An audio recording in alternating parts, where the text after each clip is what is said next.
Olá, sejam todos muito bem-vindos mais uma vez, professor Fernando com vocês. Nós estamos na nossa segunda aula de Ética e Filosofia para os concursos da Segurança Pública, né? Na aula passada a gente viu alguns conceitos sobre ética e moral, né? A ética é a ciência que estuda moral, né? E não o contrário, a moral ela muda com o tempo, a ética ela é universal, né? Aí esse quadrinho aqui é interessantíssimo, né? A ética ela vai fazer o estudo da moral, né? Ela é permanente, é universal, é princípio, né? É base, é a ciência que estuda a moral, né? Enquanto a moral, ela é ato prático, né? Ela é temporária, ela é cultural, ela muda conforme o tempo, conforme a cultura, ou seja, a moral ela é mutável, já a ética não, tá? A gente resolveu algumas questõezinhas, né, do Sebrasp, né? E agora nós vimos também a questão da virtude, né? Que só existe julgamento de valor se tiver totalmente liberdade, né? E vamos entrar agora na reflexão filosófica, né? Assim, daqui para frente, né, a gente vai ver alguns conceitos, né, do nosso concurso, né? Conceitos esses que provavelmente, se forem cobrados, serão esses conceitos, tá? Não tem como a gente fazer um aprofundamento, né, enorme sobre todos os assuntos que nós temos aqui, mas nós vamos tentar aqui dar uma clareada no estudo para vocês aí, para vocês na hora de resolverem determinadas questões, né, terem a facilidade, né, de identificar se é uma reflexão, se é uma crítica, se é uma consciência, né? Então, o que é a reflexão filosófica, né? O exercício é o exercício racional, ou seja, da razão, né? Que analisa criticamente o mundo natural, a cultura, a sociedade, a política, até mesmo a si mesmo, né? Na verdade, a reflexão filosófica ela é a própria resposta da existência da filosofia, né? Se você quiser ser um filósofo, basta você começar a questionar, né? Questionar a natureza, a cultura, a sociedade, a política, e isso fez com que o homem evoluísse, né? Essa reflexão, né, sobre os seus atos e sobre os seus, principalmente sobre a questão moral, né? Ela é o nascedouro da reflexão filosófica, né? Reflexão vem de refletir, né? Quando você olha no espelho, né, você vê a sua imagem refletida. Então, a reflexão filosófica é esse exercício, né, de pensar, de analisar sobre algo, tá? A filosofia é, por natureza, um exercício dessa reflexão, né, desse ato reflexivo, na medida que é um exercício movido pela dúvida, né?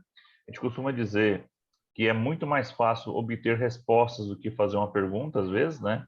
A pergunta, às vezes, ela é mais difícil, né, de ser processada do que a resposta, né? Então, nesse prisma, né, então nós temos que a filosofia é esse exercício reflexivo, né, que a gente tem que ter, né? É quando o ser humano se depara com uma coisa para a qual ou não tem explicação, ou mais propriamente dito, quando as explicações disponíveis são insuficientes, né? Como ocorreu, por exemplo, com a transição do modelo mítico, né, do mito, né, para o filosófico. Então, antes a gente tinha, né, a mitologia grega, né? A mitologia grega tinha os seus deuses, os seus mitos, né? E foi isso que fez nascer o filosofar, né? Filosofia, né, o amante do estudo, né? Vamos ver aqui. O slide não está passando? Tá, peraí. Deixa eu parar aqui. Deixa eu só pegar onde que ele está. Aqui. Agora, vamos ver. Agora está passando? Beleza, ótimo. Obrigado aí, tá? Então, vamos ver aqui de novo a reflexão, né? Então, o que eu estava falando para vocês, né? Que a reflexão filosófica, né? Ela é refletir sobre, né? Na verdade, a reflexão, ela é o próprio nascedouro da filosofia, né? A filosofia nasceu dessa reflexão, né? Então, lá, reflexão filosófica, um exercício racional, que analisa criticamente o mundo natural, a cultura, a sociedade, a política, e até mesmo, né, a si mesmo, né, a própria pessoa, né. Existem algumas perguntas que são perturbadoras às vezes, né? Quais perguntas essas, né? Por exemplo, de onde viemos? Para onde vamos, né? Quem somos, né? Qual que é o nosso propósito nessa vida, né? E aí tem uma pergunta mais dura ainda, né? Deus existe, né? Essa é a grande pergunta do Nietzsche, né? O Nietzsche que que tinha essa questão, né, filosófica, né, do Deus está morto, né, aquela história toda, né? Então, assim, a grande reflexão da filosofia é questionar, né? Às vezes nós temos respostas, às vezes não. Às vezes as respostas elas são mais fáceis do que a própria pergunta, né? Quando eu pergunto para você, Deus existe, né? Se você, como eu, né, sou também um fiel à crença da existência de um ser magnífico, né? Uma das explicações que a gente pode ter de toda a maravilha que a gente vê no mundo realmente tem que ser algo sobrenatural, seria muita coincidência, muita da coincidência desse planeta nosso ser habitável, né? Assim, seriam vários fatores. Então, assim, eu propriamente acredito nessa ideia de um ser, né, no caso que nós chamamos de Deus, né? Então, assim, você pode ter a sua resposta religiosa como eu tenho ela, né? Tem gente que não tem, né? Tem gente que vai analisar por meio da ciência, né? E por meio da ciência ainda nós não temos essa resposta. Eu acredito que um dia possamos até ter, né? Mas estamos aí sempre filosofando, ou seja, sempre refletindo, ou sempre fazendo uma reflexão sobre todos esses questionamentos. Então, a própria natureza da filosofia, ela é reflexiva, tá? Ela é uma reflexão. Então, vale lembrar sempre que o exercício filosófico não é restrito aos filósofos profissionais, né? Então, assim, não existe dizer, eu não posso ser filósofo. Você pode ser, eu posso ser, né? Todos nós podemos ser. Então, todos os seres humanos, na medida que podem se deparar com problemas naturais, são capazes desse exercício filosófico, tá? Então, uma questão bem interessante, né?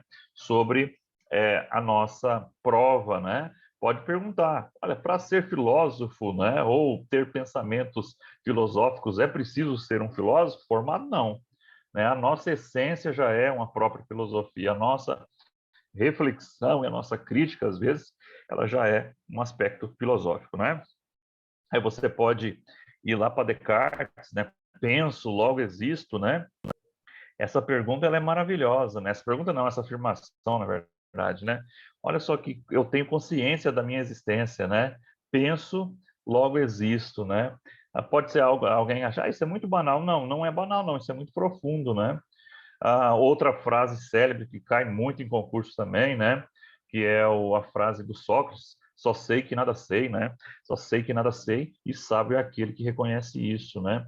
Então, assim, cai muito esse só sei que nada sei, né? Isso é uma reflexão filosófica, né? Você chegou à conclusão de que realmente existem várias outras situações que nós não conseguimos alcançar, que nós não conseguimos responder, né? Nós estamos aí no engateando, né, como humanidade, né? O grande valor que o homem conseguiu atribuir nesse período todo foi ter conseguido registrar a comunicação, né? Até numa aula ontem, num cursinho, eu estava falando, né, sobre relações interpessoais, a comunicação, ela foi o estopim, né, para a evolução do homem, né? E a partir do momento que o homem conseguiu registrar a comunicação por meio de livros, né, invenção da prensa, né, o homem evoluiu absurdamente, né? E eu até fiz uma reflexão com esses alunos, dizendo: poxa vida, daqui a 1000 anos, né, ou 1500 anos, espero que possa acontecer, nossos tetranetos, né, eles podem estar dizendo: olha lá, meu avô, meu tataravô Fernando lá, dando uma aula sobre filosofia, né, esse vídeo vai ficar gravado, né? Então, assim, eles vão ter mais acesso, né, do que nós, por exemplo, dos nossos avós. Eu, por exemplo, não tenho poucas lembranças dos meus avós, né? E quando eu vejo aquelas fotos preto e branco, né? Elas não revelam, às vezes, muito o que era a realidade, né? O timbre da voz, né?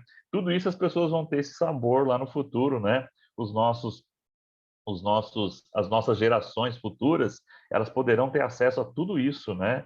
A todo esse aparato, né? De situações, né? Que há pouco tempo atrás, digamos há 20 anos atrás, era impossível de se imaginar, né? Lógico que tinha as fitas cassete, mas elas já eram restritas. Então vamos trazer para 40 anos atrás, né? Então, assim, a gente não tinha todo esse aparato tecnológico de comunicação, né? E é interessante pensar sobre isso, né? Como as pessoas vão reagir a partir de nós, né? Como que será que eles vão nos criticar? Dizem, olha só, o meu tataravô falando uma besteira do tamanho do mundo, né?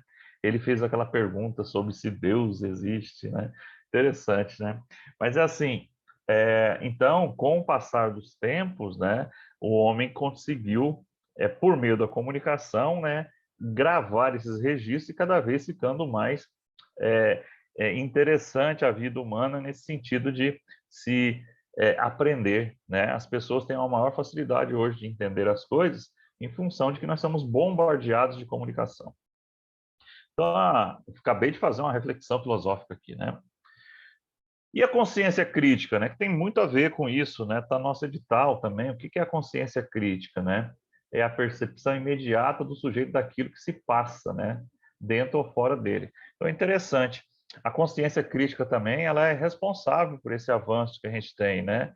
Você ter consciência de que algo pode ser certo ou errado, ou por que isso sempre foi desse jeito, né? Tem gente que se incomoda com essa frase, eu também me incomodo às vezes, né?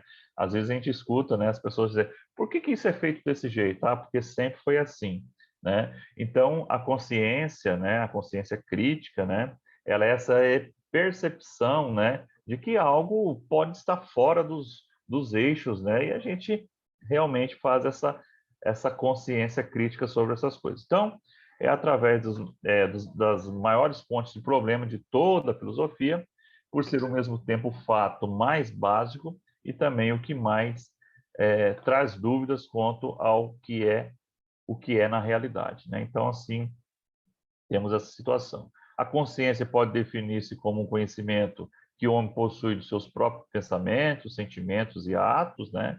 Pode-se distinguir dois tipos de consciência: a consciência imediata e a refletida, que vem lá da reflexão, né?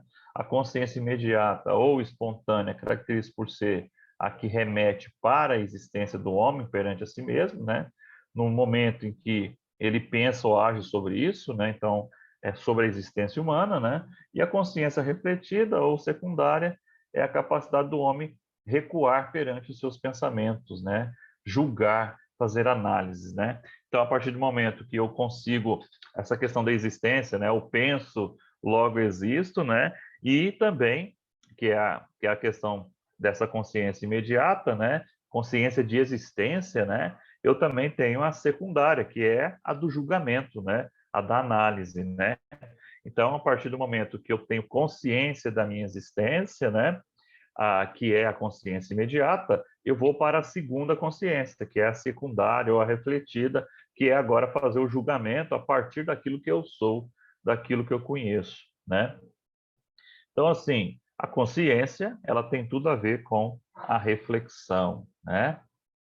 Então, a consciência possibilita ao homem pensar o mundo que o rodeia e é nela que estão enraizadas, né, ou fortes, né, o sentimento de existência e o pensamento de morte, né? Por exemplo, interessante o pensamento de morte, né? Assim, nós temos consciência da nossa morte, né?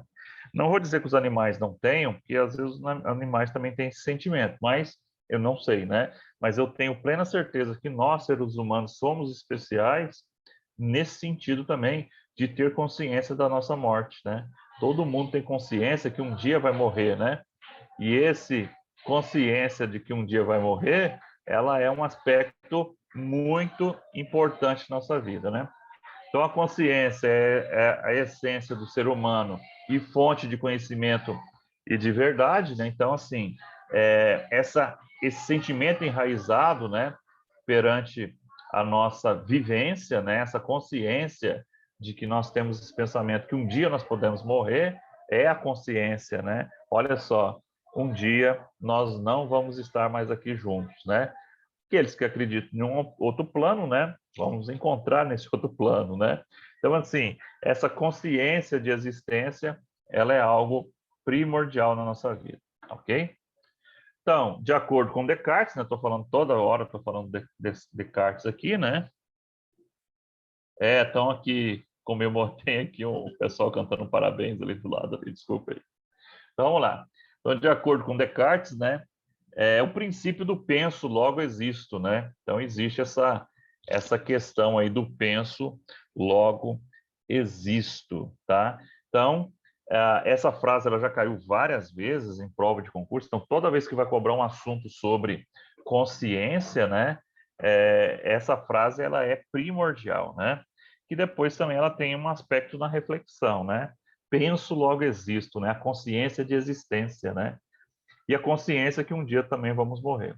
Então, a consciência surge como fundamento e modelo de todo conhecimento. Através dela sabe-se que se existe é que se é, ou seja, uma coisa pensante, uma alma separada do corpo, né?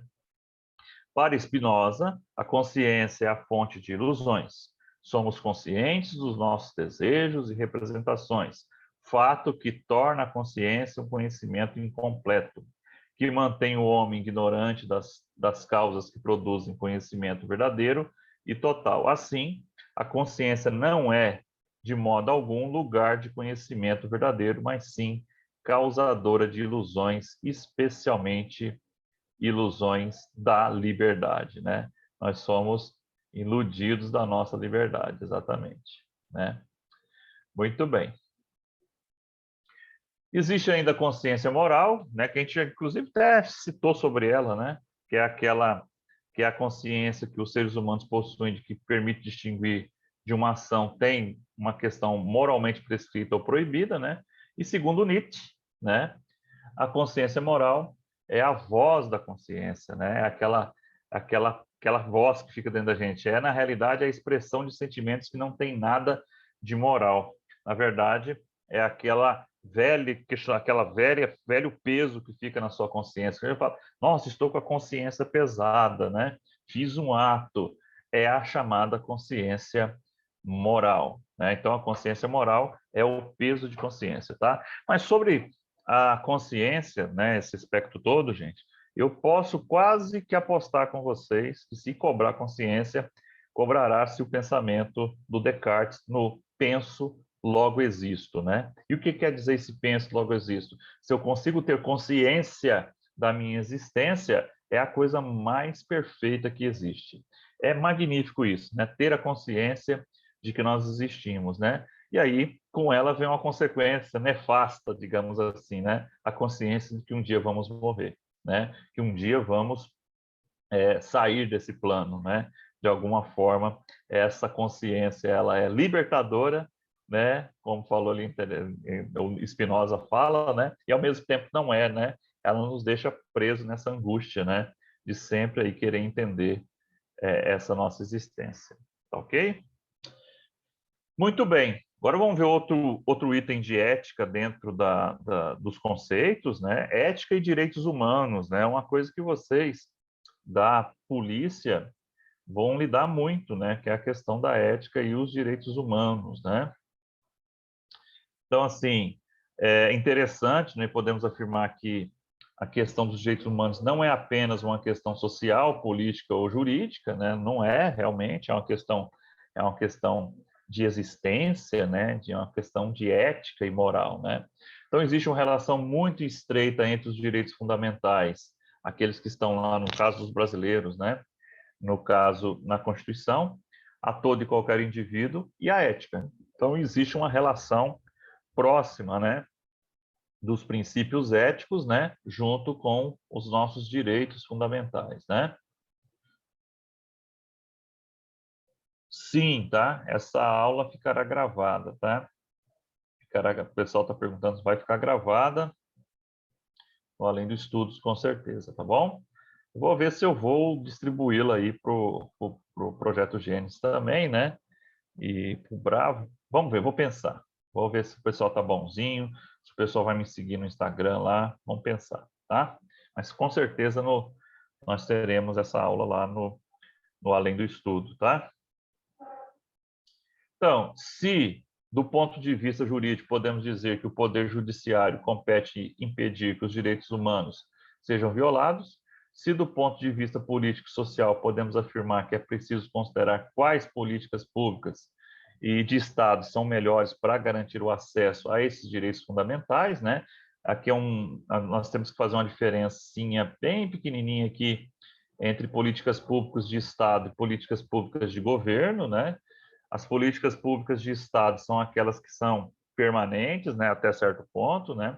São políticas que não serão mudadas, né? Aquilo que está na Constituição, por exemplo, com grande facilidade, né? E existem políticas públicas de governo, que dependendo do governo, ele tem uma política pública, né? Por exemplo, dentro do governo atual, né? Assim, não estou falando nenhuma besteira, o que ele propaga é a política pública de armas, né? De armamento da população. Você pode julgar se é certo ou errado, nós não temos nosso papel nesse momento aqui julgar sobre isso, tá? Todavia, contudo, é uma política de governo, né? Vocês podem prestar atenção que é uma política de governo, tá? Então, assim, essa política de governo, né? Ela não é uma política de Estado. Muda-se o governo, muda-se a ideia, né? Então, assim, então é preciso fazer essa pequena distinção entre políticas de governo, né? Políticas públicas de governo e políticas públicas de Estado, né? Por exemplo, o Brasil ser uma república é uma política pública de Estado, né? Ser uma democracia e continuar sendo uma democracia é política pública de Estado. Já alguns programas, né? Por exemplo, Bolsa Família. Bolsa Família, ele hoje é o Renda Brasil que chama, né? É uma política pública de governo, né? Que dependendo do governo pode se mudar, né? Então assim, então é bom fazer essa distinção, né? E os direitos humanos, por eles estarem inseridos na nossa Constituição, eles devem ser políticas públicas de Estado, né?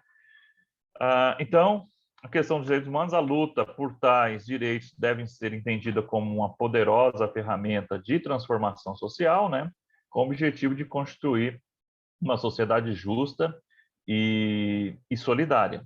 No fundamento dos direitos humanos existe uma determinada ética, uma determinada concepção do homem, uma determinada concepção do que é bem e daquilo que é mal, né? E é interessante a gente ver essa questão dos direitos humanos, né?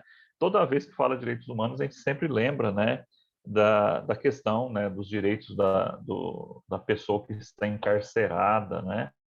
Os encarcerados, né? E existe uma crítica muito grande, né, sobre os direitos humanos acerca disso, né? Eu não acredito que a banca vá entrar nessa celeuma, porque é uma celeuma, né? Que é o outro fla-flu que nós temos aí, né? Então, considerar os direitos humanos como um desdobramento da ética significa, de modo direto e evidente, falar em valores como o direito à vida, à paz, à dignidade humana, à justiça social, o desenvolvimento, a democracia, né? Podemos também incluí-la aí. Tudo isso são direitos humanos, né? A nossa dignidade humana, né? Os nossos valores, o direito à vida, né? Que a gente até falou um pouquinho da vida do outro dia, né? A vida, esse valor, né? Que nós devemos preservá-lo, né? Então, além disso, uma cultura de direitos humanos, né? Também pressupõe uma discussão em torno de questões axiológicas, né? E valorativas, ou seja, a questão do valor, né? Com a tolerância, né? O diálogo, a cidadania, o respeito à diversidade, entre outros aspectos, né? E essa discussão, né, por exemplo, respeito à diversidade em todos os aspectos e todos os prismas, né, que nós discutimos aí, tudo isso tem a ver com direitos humanos. E tudo isso passa pela ética, né, que são os nossos princípios, e por que não dizer também da nossa moral, né? As nossas lutas não são apenas sociais e coletivas, mas individuais, né? A gente sabe disso, nosso dia a dia, né? Às vezes é muito mais individual do que coletivo, né? As nossas brigas individuais, né? Às vezes elas se tornam mais importantes do que o coletivo, né? E às vezes mais sofredora, né? Apesar que na parte coletiva, às vezes a gente sofre muito também. Então, assim, o aspecto humano individual né, ele é muito mais severo, às vezes, para as pessoas do que o coletivo, né? E essa questão individual e tudo isso, né, social, coletivo, individual, visa um reconhecimento da nossa condição humana, da nossa dignidade, das nossas potencialidades. Ao se privar contingentes humanos dos seus direitos básicos, se está negando a cidadania, a tornando-os políticos socialmente e individualmente impotentes, né? A questão da política, né? Existe uma discussão muito grande, né? Tem pessoas que são apolíticas, né? Se dizem apolíticas, mas é praticamente impossível ser apolítico, né? É praticamente impossível. A política está em tudo, né? A política está na sua casa, a política está no seu bairro, a política está na rua, a política está nos costumes, né? A política ela está em tudo, né? A política ela é algo que a gente não pode se desviar dela, né? Esse ano é um ano político, por exemplo, né? Teremos aí mais uma vez a oportunidade de escolher os nossos representantes, né?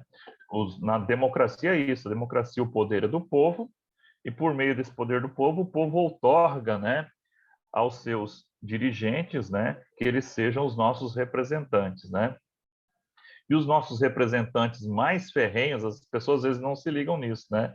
No caso, na esfera federal, são os deputados. Os deputados que são os representantes do povo. Professor, sim. No presidencialismo, né? A gente tem que tomar muito cuidado, né? O presidencialismo, a parte do legislativo, assim como no parlamentarismo também, né? Mas no presidencialismo legislativo, ele é, na verdade, o representante do povo, né? Então, às vezes, assim, o voto em um deputado, né? Até mais do que o senador, porque os senadores eles são representantes dos estados, né? Então os deputados eles que são os verdadeiros representantes do povo. Por isso que se justifica, por exemplo, que Mato Grosso tem 8 deputados e São Paulo tem 70 e tantos deputados, né? É em função da representação, né? A quantidade de pessoas que tem nesses estados, né? Então os deputados que são os verdadeiros representantes do povo e geralmente é aquele tipo de voto que a gente dá menos importância. Não sei se vocês já pensaram nisso, né? A gente pensa muito no voto do executivo e tal, mas o voto do legislativo, ele se torna, para um modelo presidencialista que a gente tem, um voto até mais importante do que o voto majoritário, né? Os majoritários, no caso, o caso figura de presidente e senadores, né? E o senador também é majoritário, né? Porque os senadores, eles representam, né? E ganha quem recebeu mais votos também, né? Representam os estados. Por isso que existem 3 senadores para cada um dos estados, somando 81 senadores, né? Então, por isso, somos todos chamados a uma participação ética, ativa e corresponsável na garantia dos direitos fundamentais à existência humana. E tudo isso realmente passa pela política também, tá? Então, dessa forma, é preciso pensar não só políticas públicas que garantam acesso de todos os direitos assegurados, né? Faltou um S ali, pela Constituição, como também uma cidadania eticamente comprometida com a realidade e a transformação social. Uma política de direitos humanos com base na ética e na participação cidadã, que garanta aos indivíduos a condição de ser, no plano econômico, um cidadão sadio, no plano político, um cidadão participante, no plano intelectual, um cidadão consciente das relações de poder, e no plano da ética, um cidadão comprometido com a realidade social. Assim, ética, né, e direitos humanos, né? Onde passa, né? Por tudo. A ética ela é a ciência que estuda a moral, né? Então, e a questão dos direitos humanos passa pela moral, né? E onde que estão os nossos princípios éticos no Brasil? Na nossa Constituição. O artigo 5º, que é aquele coringa, né? Tem muitas pessoas que estão preocupadas, né, com a redação. A redação, inclusive esse texto aqui é interessante, poderia, né, ser uma fonte de redação, você tem que levar o artigo 5º que é um coringa. Por quê? É, se cair, por exemplo, passaporte da vacinação, que é outro tema polêmico, né? Porque pode cair. A banca ela não vinculou a nenhuma matéria, né? O passaporte da vacinação, direito de ir e vir, por exemplo, pode ser uma coisa interessante de vocês. Será que ele tem limitação? Será que ele tem algo que possa ser modulado, digamos assim, né? O direito de ir e vir, o direito à livre expressão, A gente fala aí, por exemplo, de derrubadas de Twitters, né? A grande discussão, né? Será até que ponto a liberdade de expressão ela é um direito inconteste, né? Então, pode-se você ter ali o artigo 5º ali, os direitos das liberdades individuais, né? E mais à frente os direitos coletivos, né? Eles podem servir de coringa para você fazer uma excelente redação, praticamente tudo quanto é assunto, né? Muito bem, vamos aqui o outro assunto, né, que tem no nosso edital, ética e violência, né? O que que tem a ética e a violência com esse pagode todo aí? A violência, na verdade, gente, ela é a desnatureza, né? Ela é desnatural. Ela é algo que está fora da nossa realidade natural, tá? Então, assim, nós temos que pensar que não combina, né? A questão de ética, né, e violência, né, elas são situações que não se combinam. Então, a ética e violência são situações opostas, né, totalmente antagônicas, né, uma vez que a violência significa, na verdade, romper com essa ética, né, romper até com a moral também, né, é algo que não é natural, né, tudo que age usando a força para ir contra a natureza de alguém é algo desnatural, né, é algo contra a nossa própria existência. E vocês, né, como futuros agentes de segurança pública, né, vocês vão ter o papel, né, de manter a ordem, né, e reduzir a violência. Uma grande preocupação que a gente tem, na verdade, é o combate à violência, né, mas a gente até ouve falar, né, mas a gente não pensa muito no impedir que a violência ocorra, né? E quais são os mecanismos para que isso ocorra, né? Quais são? A ética é uma delas, né? A introdução do estudo da ética, né? O estudo da moral, o estudo da boa vivência, né? E, gente, isso é amplo para caramba, mas seria importante, né? Por meio da educação, né? Por meio da educação, nós podemos formar cidadãos, né? Cidadãos mais éticos, né? Cidadãos que consigam conviver nessa sociedade de forma humanizada, né? A violência ela é contra a humanidade, na verdade, né? Então, dois aqui, ó, todo ato de força contra a espontaneidade, a vontade, a liberdade de alguém é coagir, constranger, torturar, brutalizar, tudo que é fora da ética. Na verdade, é aético, né, a violência. Todo ato de violação da natureza de alguém ou de alguma coisa valorizada positivamente por uma sociedade também é um aspecto de violar, e isso vem da violência. Todo ato de transgressão contra o que alguém ou uma sociedade define como justo ou como direito também é uma violência. Então, consequentemente, violência é um ato de brutalidade, né? E a violência mais uma vez, se opõe à ética porque trata seres racionais e sensíveis dotados, perdão, de linguagem e de liberdade como se fossem coisas, né? Como se fossem bichos, como se fossem objetos, né? Até para corrigir, né? Os animais também merecem respeito.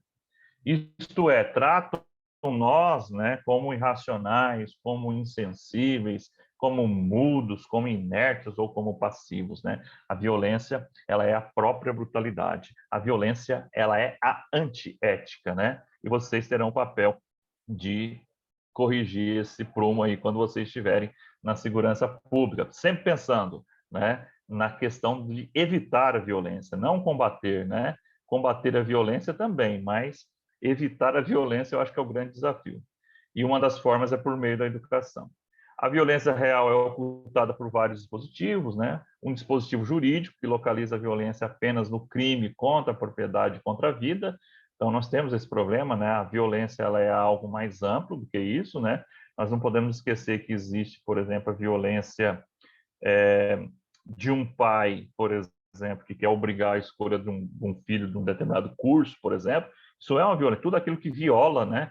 Que viola a natureza da pessoa, né? Então, é um problema ver que a violência só é contra a propriedade, contra a vida. Não, existem vários aspectos, né? Um dispositivo sociológico que considera a violência um momento de de anomia social, isso é, como um momento no qual os grupos sociais atrasados ou arcaicos entram em contato com grupos sociais modernos e desadaptados tornam-se violentos, né? Nós tivemos o caso dos bárbaros, né? Os, os vikings, né? Que invadiram, né? Sociedades, digamos assim, mais modernas, né? E eles, no seu jeito bárbaro, né? Eles subjugaram as outras culturas, né? Três, ainda dentro disso, é um dispositivo de exclusão, isto é, a distinção entre nós brasileiros não violentos e eles violentos, eles sendo todos aqueles que atrasados e deserdados empregam a força contra a propriedade e a vida de nós brasileiros não violentos, né? Então a gente faz essa divisão, né, entre nós e eles, né? E quem são eles, né? Eles são figuras conhecidas, né? Na verdade, é um inimigo, muitas vezes, que você pode estar do lado dele, né? No aspecto da violência, né? Vamos passar para a violência doméstica, por exemplo, né? Então, quem são eles, né? Quem são os eles violentos, né? Que momento que eles aparecem, né? E por último, né? 4, um dispositivo de distinção entre o essencial e o acidental. Por essência, a sociedade brasileira não seria violenta e, portanto, a violência é apenas um acidente na superfície social, sem tocar em seu fundo essencialmente não violento, eis porque os meios de comunicação se referem à violência como palavras surto, onda. Então, ou seja, a violência ela é algo que não é aceitável, né? E é algo que a gente considera como se fosse passageiro, né? Ah, tem um surto de violência, a onda de violência, uma epidemia, crise na questão da segurança pública, né?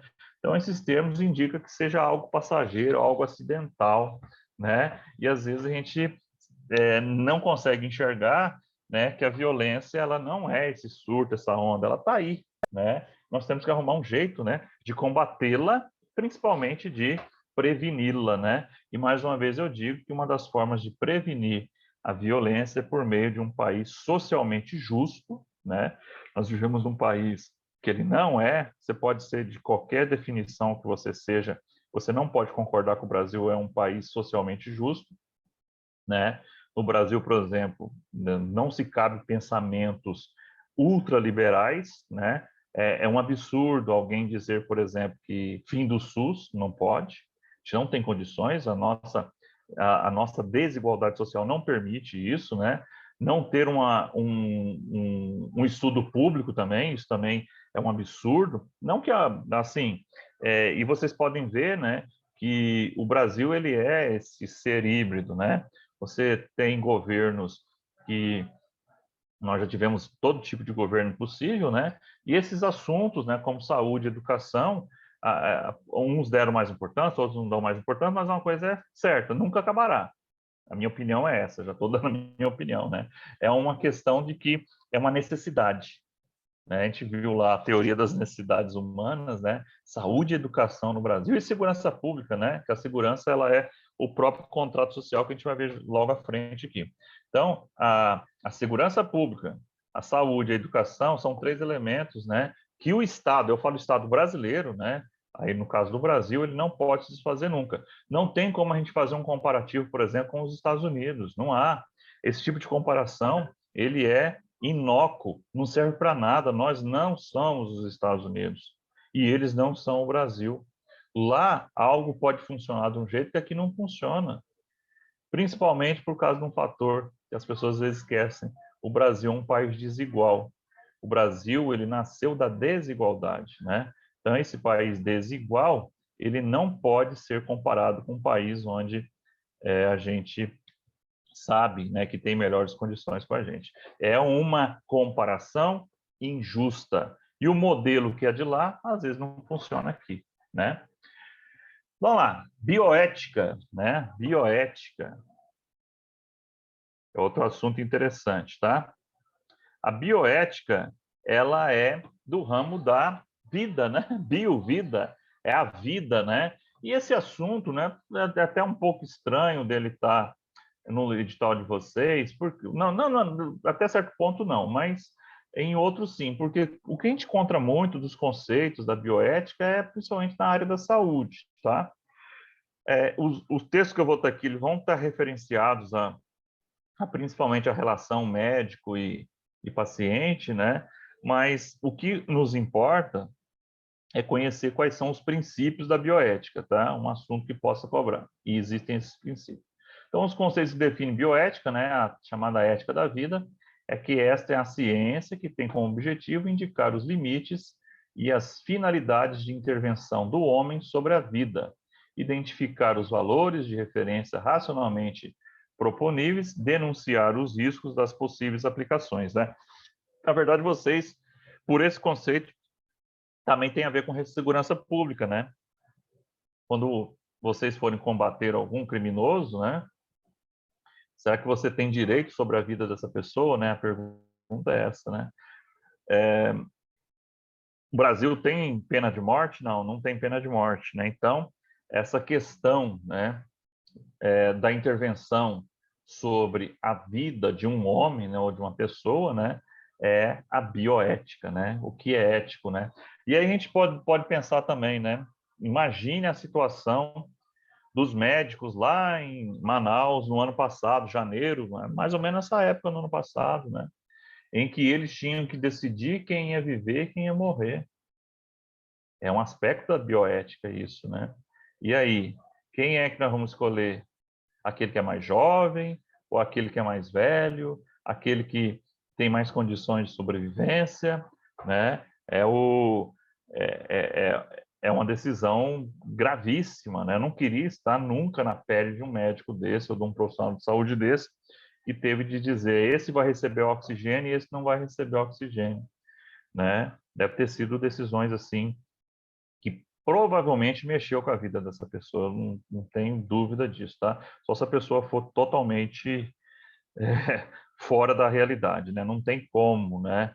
Essa questão de mexer com a vida, ela é crucial, né? Então, quais são os princípios bioéticos que a gente precisa saber, né? Interessantes os princípios bioéticos. Autonomia, né? Autonomia, não maleficência e beneficência. Olha só que interessante, ó, existe o princípio da não maleficência, que é aquele de não fazer mal, e tem o princípio da beneficência, que é escolher sempre o melhor, né? E o último princípio é junto, ele é modulado, tá? Justiça e equidade. Justiça e equidade, eles são tratados de forma única. Então, na verdade, nós temos 4 princípios, tá? 4 princípios: autonomia, maleficência, beneficência, justiça e equidade, eles trabalham juntos, tá? Muito bem. A autonomia, né, o princípio da autonomia requer que o indivíduo capacitados de deliberarem sobre suas escolhas pessoais devam ser tratados com respeito pela sua capacidade de decisão. As pessoas têm o direito de decidir sobre as questões relacionadas ao seu corpo, à sua vida, quaisquer atos médicos devem ser autorizados, por exemplo, né, pelo paciente, né? Lógico, aquele caso, o exemplo que eu dei para vocês de pessoas entubadas, questão emergencial, não há essa consulta, né? Mas eu posso, por exemplo, consultar a pessoa, né, se ela quer passar por uma cirurgia ou não, a pessoa que recebeu a notícia que tinha um tumor no cérebro, né, que, e, que ela pode morrer a qualquer momento, né, e eu não tenho como, né, um profissional de saúde, por exemplo, obrigar aquela pessoa a fazer, né. Uma outra polêmica sobre essa autonomia, né, essa autonomia ela vai até certo, no Brasil, né, ela vai até certo ponto. Qual que é o certo ponto? Por exemplo, no Brasil nós não temos eutanásia, né? Que é seria o direito de poder morrer, né? A gente não tem no Brasil, né? Alguns países têm, né? Então essa autonomia, ela em outros países, ela é muito mais ampla do que a autonomia aqui no Brasil, né? Então ela rompe barreiras, né? Então a autonomia ela é um aspecto interessante. Vamos lá. Prof, nesse conceito a gente pode enquadrar a questão sobre a laqueadura, sim, né? A laqueadura, os médicos buscam autorização do marido para fazer o procedimento, né? Então, né, o marido, né? Isso aí é incabível, né? Quem tem que decidir sobre isso é a própria mulher, a própria paciente, né? É uma invasão de competência, na verdade, né? Mesmo que sejam casados, né? Essa autonomia ela tem que ser individual do pessoal. Bom questionamento e uma boa redação também, tá? Até onde vai o direito, né, do marido e da mulher, né? Na verdade, está falando do indivíduo e não, né, a gente cria essa consciência, né, do casado ser um só, né, mas a questão da laqueadura, aí, que muito bem citada, ela também pode ser revertida no caso da vasectomia, né, ela tem que ser uma decisão da pessoa e não da outra pessoa. Legal. Então tem que ter autonomia, princípio da autonomia. E lembrando que no Brasil o princípio da autonomia ele tem esse limite, o limite da eutanásia, por exemplo, né? A eutanásia ela não é admitida no nosso regulamento, né? No nosso ordenamento jurídico, né? Então, o princípio da beneficência refere-se à obrigação ética de maximizar o benefício e minimizar o prejuízo. Então, o profissional deve ter a maior convicção e informação técnica passíveis que assegurem ser o ato médico benéfico ao paciente, né? A ação do bem fazer. Então, sempre tem que se priorizar aquilo que é mais benéfico, né? Então, aí para a gente entender o maleficência, né? Beneficência é o quê? Sempre trazer o máximo de vantagens, né? O máximo de benefícios em detrimento ao mínimo de prejuízo. Então, como o princípio da beneficência proíbe infringir danos deliberados, esse fato é detectado pelo princípio da maleficência. Então, o princípio da maleficência, ele é o identificador da não aplicação do princípio da beneficência. Consegue entender isso? Então, se eu não conseguir aplicar o benefício da beneficência, o da maleficência que vai identificar se foi beneficente ou não. Então, esse estabelece que a ação do médico sempre deve causar o menor prejuízo ou agravo à saúde do paciente, ação que não faz o mal, né? É universalmente consagrado através do aforismo hipocrático, né? Do Hipócrates, né? Primeiro, não prejudicar, né? Primo non nocere, primo non nocere, primeiro, não prejudicar. Primeiro ato é não prejudicar. Primeiro, tipo assim, não atrapalha, ajuda quem não atrapalha, cuja finalidade é reduzir os efeitos adversos ou indesejáveis das ações diagnósticas e terapêuticas no ser humano, né? Então, vimos esses dois juntos aqui. E, por fim, né, o princípio da justiça, que ele é balizado junto com o princípio da equidade, né? O que é equidade? Tem que tomar muito cuidado, né? A equidade, ela não é sinônimo de igualdade, tá? A equidade não é sinônimo de igualdade. Equidade é dar condições para que as pessoas fiquem próximas dos outros, ou seja, próxima à igualdade. A equidade é gerar condições para que as pessoas fiquem próximas da igualdade. Existe no Facebook, uma vez eu vi uma imagem interessante explicando a equidade, né? Você tinha lá 3 crianças de alturas diferentes, né? Uma olhando por cima do muro, outra em cima de um caixote um pouco menor e outra em cima de um caixote maior. E elas conseguiam ver por cima do muro. Realmente aquilo ali, aquela imagem, né? Depois pode até procurar, ela é um exemplo de equidade, ou seja, eu estou dando condições para aqueles que não têm condições para ficarem próximos daqueles que têm condição. Tá? Então, o princípio da justiça estabelece como condição fundamental a equidade, né? A obrigação ética de tratar cada indivíduo conforme o que é moralmente correto e adequado, dar a cada um o que lhe é devido. O médico deve atuar com imparcialidade, evitando o máximo que os aspectos sociais, culturais, religiosos, financeiros ou outros interfiram na relação médico-paciente.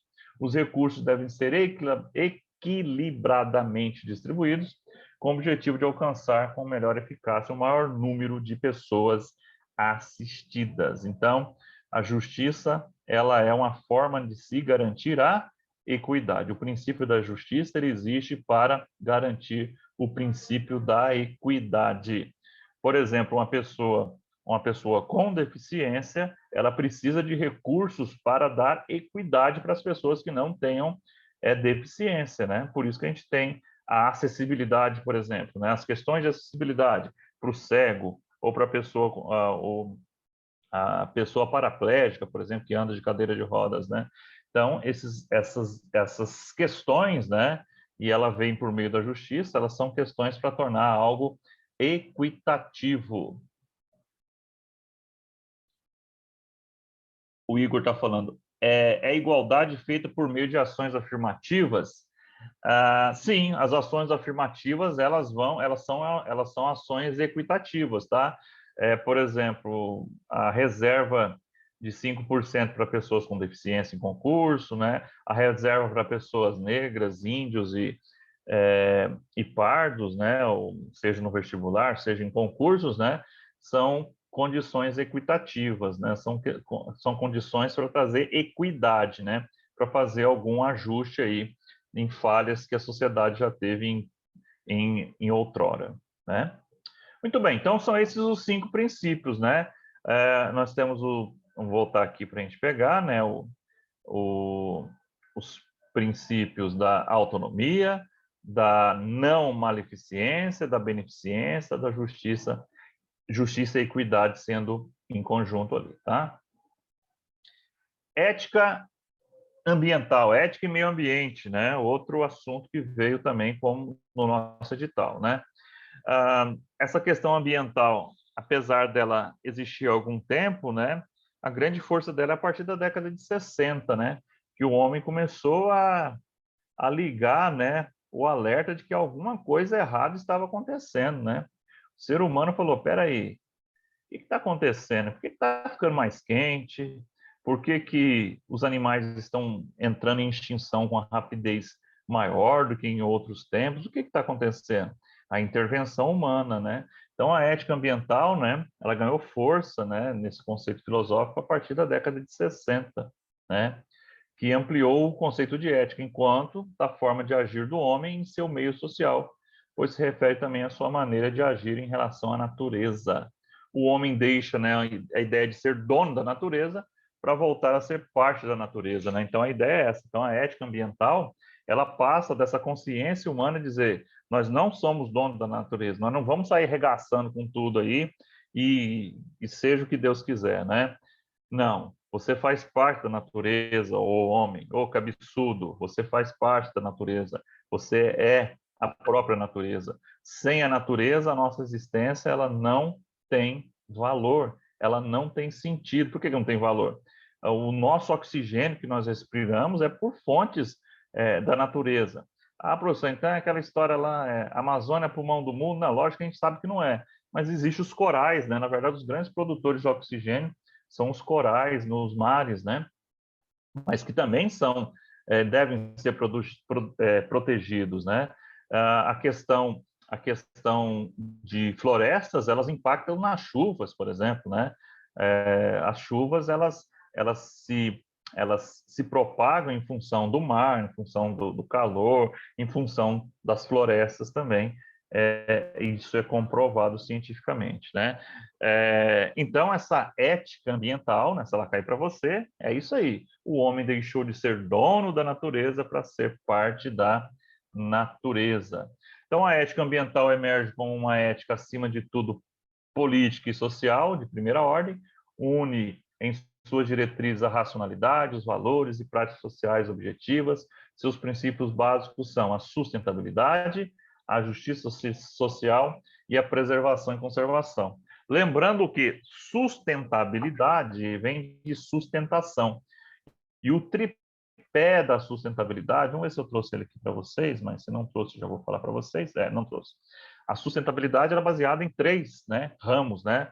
Você tem que ser ecologicamente correto, economicamente viável e socialmente justo. Então, tem que ser socialmente justo, ecologicamente correto e economicamente viável. Então, se eu não conseguir enxergar esses 3 pés juntos, eu não posso chamar de desenvolvimento sustentável, eu não posso chamar de sustentabilidade. É um tripé, a gente fala, né? Não é só o ambiental, vejam só. Se a banca falar que a questão da ética ambiental ela só passa pelo meio ambiental, é errado. Não, ela passa pelo ambiental, pelo social e pelo econômico. Então, tem que ser economicamente viável, tem que ser socialmente justo e tem que ser ecologicamente correto, né? Então, assim, a questão da ética ambiental, ela passa por esse tripé da sustentabilidade, tá bom? Não está no material, mas quem está anotando aí, note, né? Anote que são 3, economia, social e ambiental, né? Tem que ser economicamente viável, socialmente justo e ambientalmente correto, tá? Muito bem. Ética nos negócios, né? A chamada ética ou ética empresarial, né? Então, a ética empresarial ou ética nos negócios é um conjunto de diretrizes morais que influencia a maneira como uma empresa atende seus clientes e trata seus funcionários, né? Essa é a outra coisa também que surgiu de uns tempos para cá, né? Alguns deles com responsabilidade socioambiental, né? Ou responsabilidade social, as chamadas RS, né? Muitas delas por conveniência, né, por oportunidade, ou às vezes por exigência, né? Por exemplo, no Brasil, para uma determinada empresa ela ter ações, as top ações na Bolsa de Valores, elas têm que ter política socioambiental, né? Elas precisam ter, né, essa política socioambiental, tá? Então, essa questão da ética empresarial, ou ética nos negócios, é esse conjunto, né, de diretrizes morais que influenciam a maneira como as empresas tratam os seus clientes e tratam os seus funcionários, né? Todo setor e empresa individual tem sua própria conduta ética que afeta os seus procedimentos e sistemas organizacionais, tá? Dentro de ética e política, né, que nós vamos deixar para ver na próxima terça-feira, nós vamos ver o famoso contrato social, né, o famoso contrato social, né, do Locke, né, do John Locke, né. Vamos falar sobre o liberalismo econômico, né. Vamos falar de democracia, ditadura e totalitarismo, que é outro assunto interessantíssimo também, né. Vamos falar de biopolítica e necropolítica para a gente poder encerrar todos os nossos assuntos sobre ética e filosofia. Professor, vamos lá, pergunta, né? Tem alguma diferença de princípios de ética e ética no serviço público? Sim, tem muita diferença, tá? Princípios de ética, isso que nós estamos falando aí, principalmente é isso que eles citaram, né? A ética ambiental, a bioética, né? Tudo isso passa aí. Ética no serviço público, né? Ela não poderia ser cobrada nessa prova. Mas vocês ficam tranquilos que nós vamos ver no finalzinho do nosso módulo aqui. Deixa eu ver se eu coloquei aqui. Eu coloquei algumas outras questões, tá? E eu coloquei alguma coisa de ética no serviço público, sim, depois das questõezinhas que nós vamos, algumas outras questõezinhas que nós vamos aqui, ó, coloquei, ó, regras deontológicas, servidor público, tá? Então, assim, nós vamos ver alguma coisinha, tá? Mas a banca não poderia cobrar ética no serviço público, porque, na verdade, ela errou, na minha opinião, né, a partir do momento que ela quis cobrar a ética nesse sentido. Para mim, esse edital, ele foi um copia e cola de algum edital que tinha como razão um cargo, por exemplo, para professor de filosofia. Não professor de filosofia, não. Alguma coisa que exigisse uma filosofia pura e aplicada, tá? Porque geralmente para os concursos ele cobra ética no serviço público, tá? Mas no edital de vocês, a banca, vocês viram que a banca vem fazendo aí, né? Beleza. Você pode prestar atenção que a banca cometeu vários impalpérios aí nesse concurso aí, né? Algo assim muito chutado, né? Os temas aí. Por exemplo, eu não concordo com nenhum desses itens, né? Um ou outro eu concordo para a prova de vocês, né? Eu acho que deveria ser cobrado sim o Código de Ética Civil do servidor público estadual, o Código de Ética Militar, né? Poderia ser cobrado também. Ele faz muito mais sentido para aquilo que vocês vão viver do que esses temas aqui. Mas foi posto isso, não foi posto isso? Já que foi posto isso, é o que nos resta e é o que nós vamos fazer no nosso próximo encontro, tá ok? Espero que estejam gostando, espero que vocês estejam entendendo. Leiam e releiam os materiais, podem tirar dúvidas com o professor Fernando. Eu não sou dono da verdade, eu não sou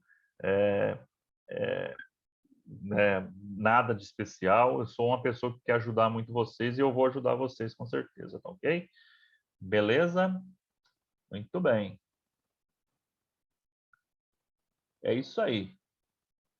Forte abraço, fique com Deus e até a nossa próxima vez. Tchau, Tchau, tchau. tchau. Obrigada, professor. Tchau, Obrigado a tchau, colega. vocês. Falou, professor. Obrigado. Falou.